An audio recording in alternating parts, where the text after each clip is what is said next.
Good morning student, welcome to do fly JEE NEET. मेरे प्यारे बच्चों, चूँकि आज एक इम्पॉर्टेंट इन्फॉर्मेशन आपको देनी है। ये है कि चूँकि कोविड की वजह से एग्ज़ाम पोस्टपोन हो रहे हैं, जेई का भी तो हो चुका है अप्रैल सेशन, तो बच्चे जो है बड़े डिलेमा में हैं कि सर अभी मई वाला पोस्टपोन होगा क्या होगा। क्योंकि अगर देखें तो ये मुझे ऐसा लग रहा है कि पिछली साल जैसे जेई भी पोस्टपोन हुआ, नीट भी पोस्टपोन हुआ, बोर्ड एग्ज़ाम खैर तो हो गया था, लेकिन कहीं न कहीं ये पिछली साल वाला ही पूरा एक तरीके से रिवाइज हो रहा है पूरा। तो जो ये देखा गया था पिछली साल तो अक्टूबर में जाके एग्ज़ाम हुए, सितंबर अक्टूबर में। तो उसमें क्या है कि रिज़ल्ट आपने देखा होगा कि नीट में भी बहुत अच्छे परफॉर्मर आए, इवन 720 में 720 नंबर नीट में, जेई में भी बहुत अच्छे परफॉर्मेंस आए, जबकि कोविड की वजह से पढ़ाई इफ़ेक्ट थी बच्चों की। लेकिन कहीं न कहीं बच्चे जो है ऑनलाइन ही मेहनत करके और सही रिसोर्सेज का सिलेक्शन करके अच्छे कंटेंट को पकड़ करके और अच्छे से लग करके मेहनत किए थे। तो आप पे अब डिपेंड करेगा कि आप अपनी पॉजिटिविटी कैसे बनाते हो। अगर आप पॉजिटिव रहते हो कि नहीं मुझे ठीक है, अभी सिचुएशन थोड़ी ठीक है, बाहर ख़राब चल रही है, लेकिन अपने अंदर पॉजिटिविटी बनाए रखते हो कि नहीं कोविड भले ही चल रहा है, कुछ भी वर्स कंडीशन है, ठीक है, लेकिन हमारी पढ़ाई जो है वो मेन है। हम पढ़ेंगे, हम अच्छा परफॉर्म करेंगे, अच्छा कंटेंट तैयार करेंगे तो भी तभी जा कर के जेई में अच्छा परफॉर्म करेंगे या नीट में परफॉर्म करेंगे। पिछली साल वाली सिमिलर चूँकि ये सिचुएशन चल रही है अभी मुझे ऐसा लगता है कि अभी जिस हिसाब से केसेस बढ़ रहे हैं, मई वाला भी पोस्टपोन होने के चांसेज हैं। लेकिन हम ये बताने चल रहे हैं कि अभी आपके हाथ में उन बच्चों के लिए स्पेशली ये वीडियो है जो डिमोटिवेट होते हैं या बाहर में देखते हैं, न्यूज़ ज़्यादा देखते हैं, पढ़ाई पे कम फोकस हो रहा है, ये डाइवर्ट हो रहे हैं क्योंकि उनके क्लासेज बंद हैं, उनके रिसोर्सेज बंद हैं। तो ऐसा नहीं है, रिसोर्सेज की कहीं कोई कमी नहीं है। बस आप अपने अंदर पॉजिटिविटी बना करके कैसे मेहनत करें कि ताकि जेई और नीट फोड़ सकें, क्योंकि प्रीवियस बच्चे भी फोड़े हैं अच्छे से, ऑनलाइन होने की वजह से भी अच्छे परफॉर्मर आए हैं। तो उन बच्चों के लिए जो 95 परसेंटाइल के बिलो रह गए हैं, जिनका भी एनआईटी सिक्योर नहीं है, उन बच्चों के लिए स्पेशली ये वीडियो मैं बना रहा हूँ, क्योंकि उनकी पॉजिटिविटी अभी बहुत मैटर करेगी। जिनका 99 98 है वो तो पक्का फोड़ देगा, मतलब उसका कॉन्फिडेंस टॉप पे है, उनके लिए कोई दिक्कत वाली बात नहीं है। लेकिन ये मीडियोकर बच्चों के लिए है जिनके परसेंटाइल कम हैं और बाहर की सिचुएशन को देखते हुए अगर वो कुछ मोटिवेट हो पाए, कुछ इंस्पायर हो पाएँ, तो उनके लिए स्पेशली ये वीडियो है। ऐसा मान लें कि अगर हम देखें तो अभी हमारे पास अभी हाथ में 30 दिन का टाइम है। ये मान के चलें कि अगर मई पोस्टपोन करता है तो हमारे पास कम से कम 2 से 3 महीने का टाइम बढ़ भी सकता है, ये ऐसा उम्मीद कर रहा हूँ जिस हिसाब से सिचुएशन बढ़ रही है।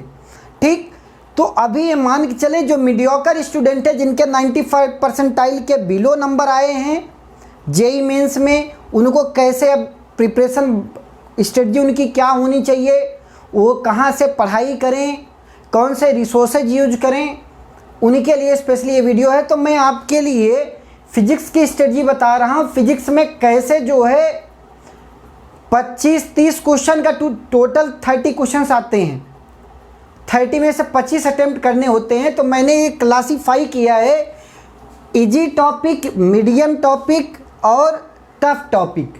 तो आपको कैसे प्रिपरेशन करनी है। इजी टॉपिक में अगर हम देखें unit and dimension, motion in a straight line, NLM, work power energy, mechanical properties of solid, KTG, heat one, wave and sound wave, AC, EMW और मॉडर्न फिजिक्स 1 और 2।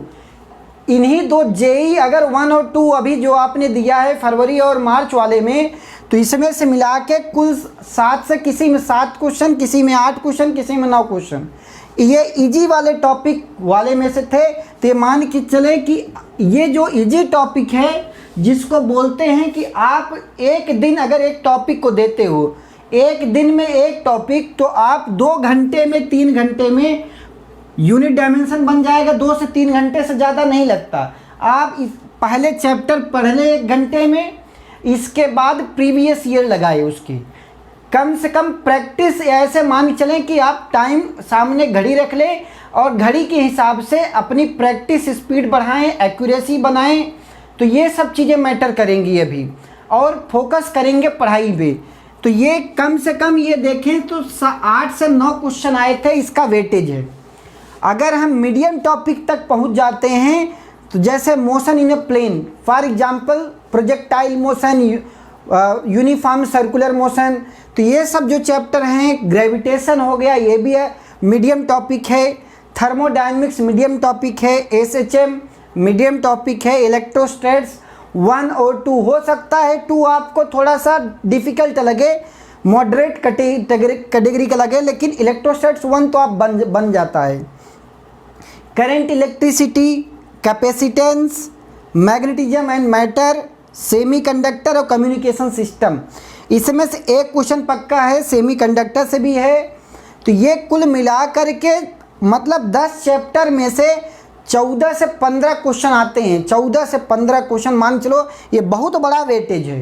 तो अगर आप इतना चैप्टर अच्छे से पीवाईक्यू कर लेते हो, बढ़िया से उसके चैप्टर की शॉर्ट नोट्स बना लेते हो, उसके प्रैक्टिस कर लेते हो, कम से कम एक चैप्टर से 50 क्वेश्चन लगा लेते हो, तो ये कन्फर्म मान चलो कि ये आपका 14 से 15 क्वेश्चन डैम श्योर है, आता ही आता है।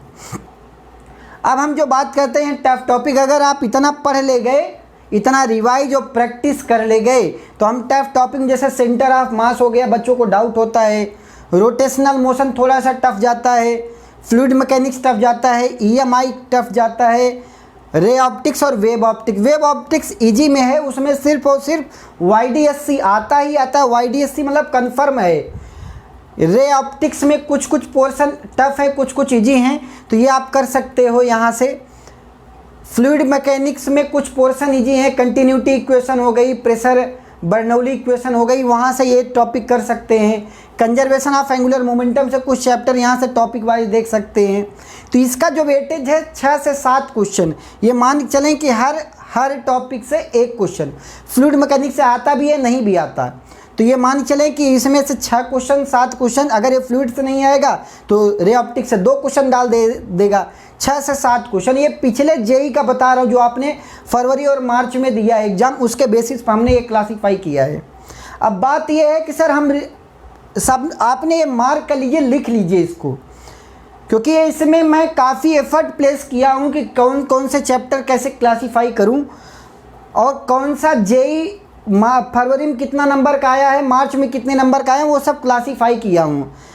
फिर डेली रिवीजन प्लान आपके पास क्या होना चाहिए। जैसे मान लो कि अभी आपके पास पूरे दिन में अगर आप 10 घंटे स्टडी बनाते, 10 घंटे पढ़ने पर लगाते हो, तो ये मान लो 10 से 12 घंटे, वैसे मैं 12 घंटे की बात नहीं कर रहा हूँ, मिनिमम अगर आप 8 घंटे सोते हो तो मिला करके मान चलो कि और सारे थोड़ी एक्टिविटी हो सकती है आपकी, लेकिन अभी घर पे चूँकि बैठना है तो 10 घंटे तो निकल ही सकते हैं। तो 1 घंटे सिर्फ शॉर्ट नोट्स पढ़ेंगे, 1 घंटे शॉर्ट नोट्स पढ़ना ही पढ़ना है।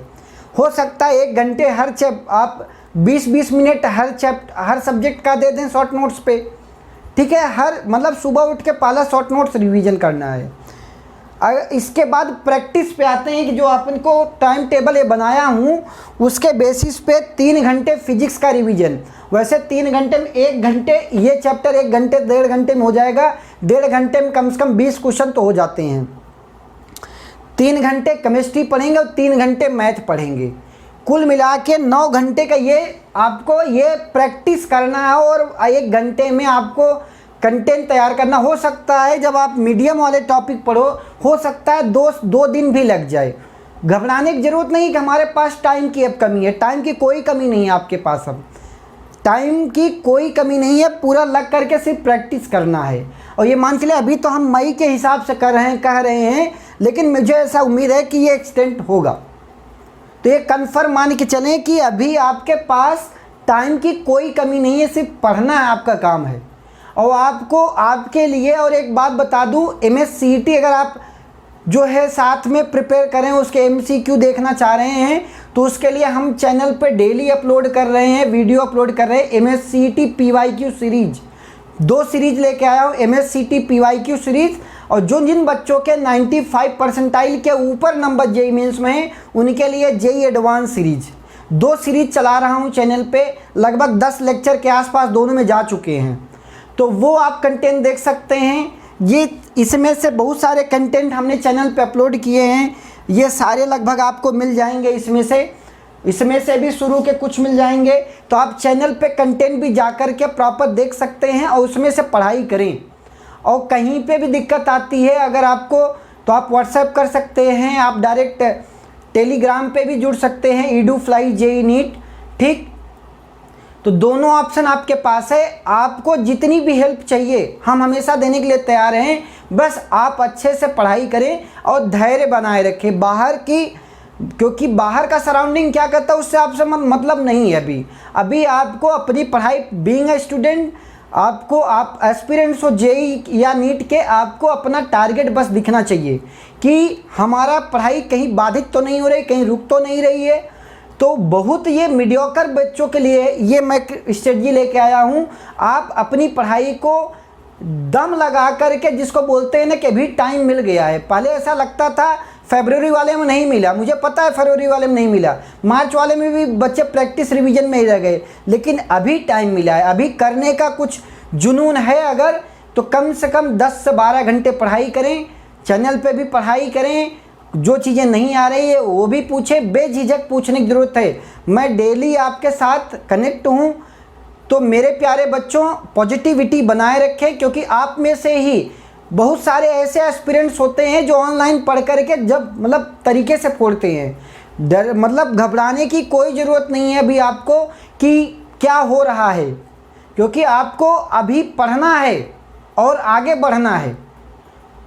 तो आप एक अच्छी पॉजिटिविटी के साथ इस बार एग्ज़ाम में एक्सेल करें, अचीव करें, अपने ड्रीम्स को अचीव करें। तो इन्हीं शब्दों के साथ wish you all the best. एकदम फोड़ना है तरीके से। तो आज के लिए बस इतना ही। Thank you all of you.